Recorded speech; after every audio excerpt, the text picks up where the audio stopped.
अस्सलाम वालेकुम। एक्सरसाइज 1.2 का पार्ट 3 करने लगे हैं हम, जिसमें हमें x की वैल्यू दी गई है 3 + 1/8 और कहा गया है कि 1/x की वैल्यू फाइंड करें। सॉल्व करते हैं इस क्वेश्चन को।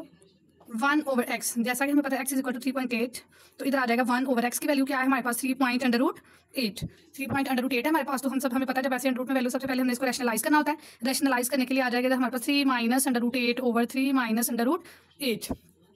आगे 1 से मल्टीप्लाई करेंगे हम 3 - √8 को, और आ जाएगा हमारे पास इधर ये वाला फार्मूला लगेगा a² - b² इज टू वो वाला फार्मूला लगेगा हमारे पास a + b और a - b = a² - b²। इधर आ जाएगा हमारे पास स्क्वायर प्लस माइनस माइनस √8 का स्क्वायर आ जाएगा इधर हमारे पास 3 - √8/3 का स्क्वायर इज 9 माइनस √ स्क्वायर से कट गया तो इधर हमारे पास 8 आ गया।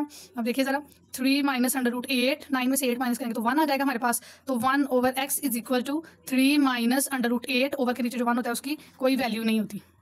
9th क्लास का चैप्टर 1 का 1.3 का 1.2 का ये थर्ड पार्ट है हमारे पास।